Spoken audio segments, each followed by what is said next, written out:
You're listening to Where You Live with Gene Sullivan. Welcome back to Where You Live. I'm Gene Sullivan, and I'm broadcasting from the True North Painting Studios. The show is also brought to you by American Family Insurance, the Kim Bennett Agency, and Extreme Exteriors. You can count on Extreme Exteriors for expert installation of exterior siding, roofing, soffits, fascia, decks, windows, and more. With their knowledge and experience, they can design the perfect solution to make your home beautiful and energy efficient, saving you maintenance and money for years to come. Give them a call, won't you, at 763-441-1334 and tell them Gene sent you. It's time now to hear from the Community Associations Institute. The CAI Minute is brought to you by New Concepts Rental Management. Whether you're an accidental landlord or a seasoned investor, New Concepts Rental Management can advise and guide you through every aspect of the business. Give us a call at 952-922-2500. Are you a member of the Community Associations Institute?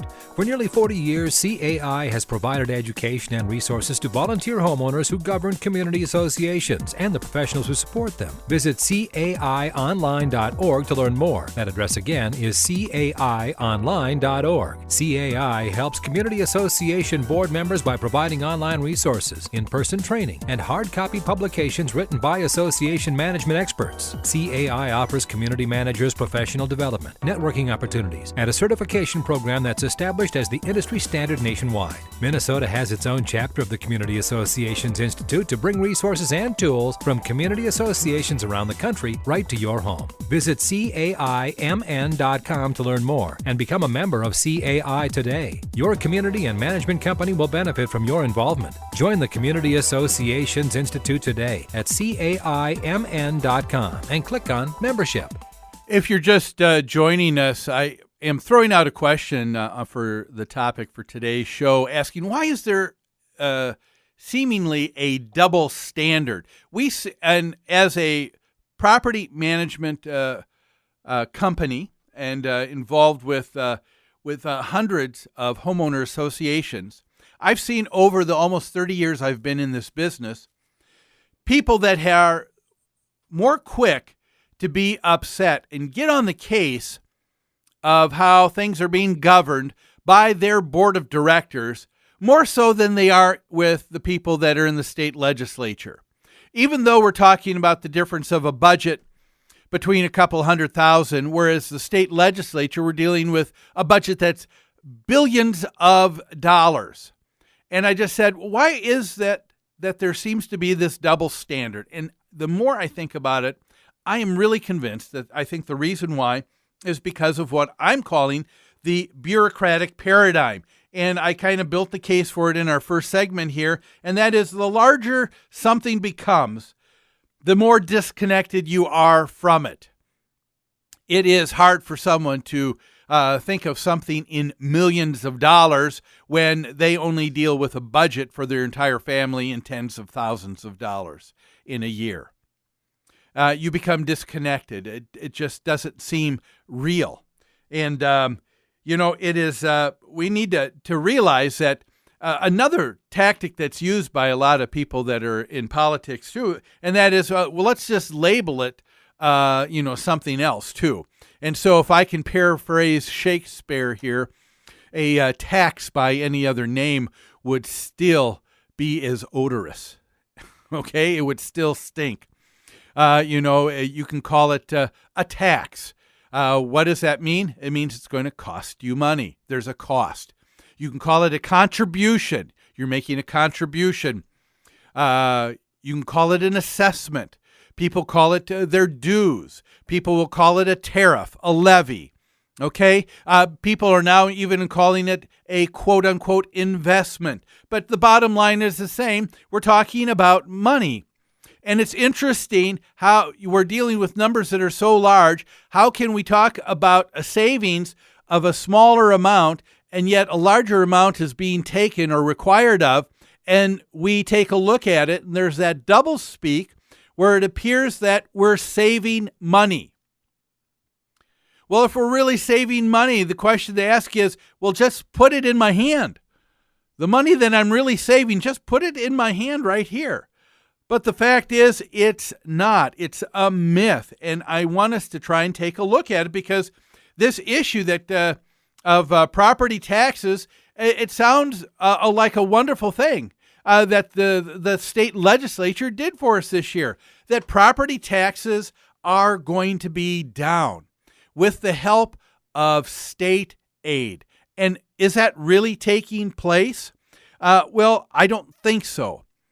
Even though we're just dealing with larger numbers, let's take a look at the math and see, are we really saving money? The article from July 16th says property taxes down with help of state aids and credits.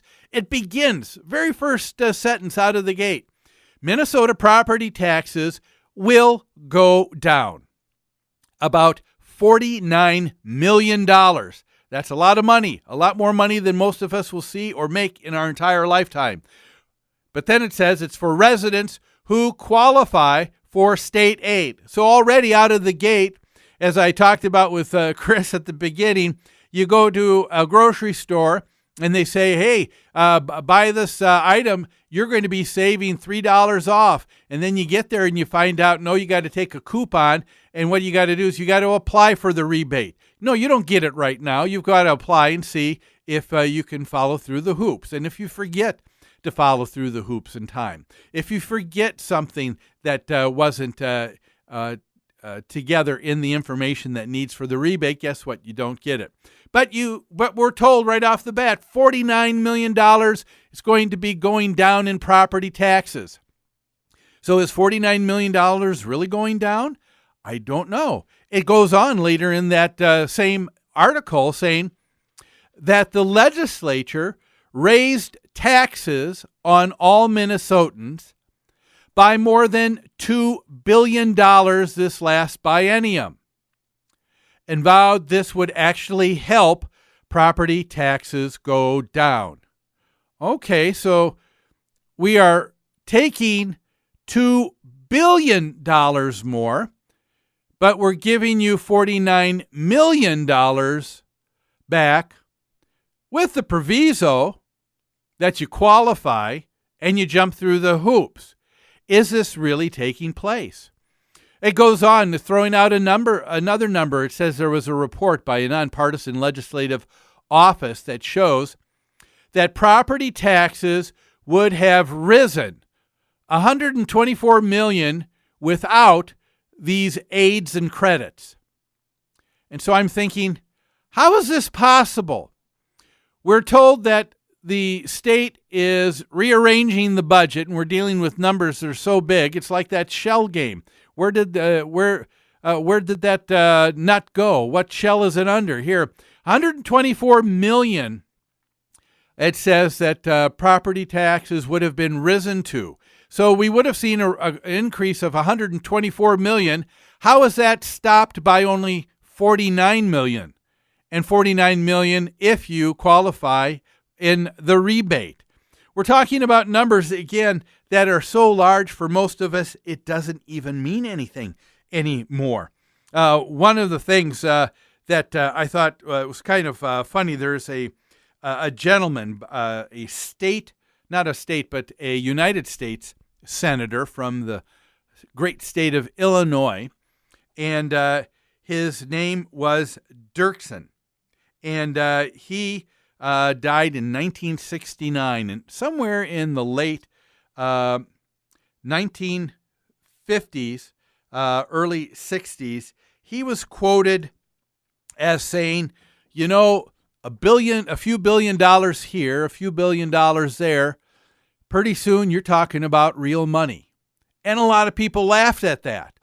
And they said, oh, that's funny, because here we're talking about back 1950s, early 60s, billions of dollars.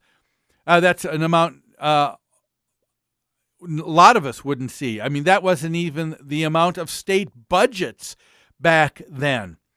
And now all of a sudden he's talking about, a few billion here, a few billion there. Pretty soon we're talking real money. And the point of that he was trying to make is, when things get too large, you have what I'm calling the bureaucratic paradigm.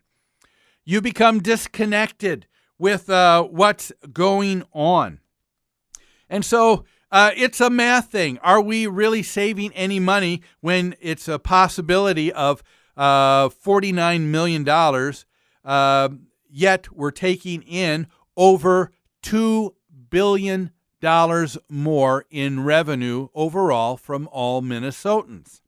And I'm going to talk about that a little bit more on what's happening and try to make it something that's relevant. Try and see if we can break it down to right where we live, okay?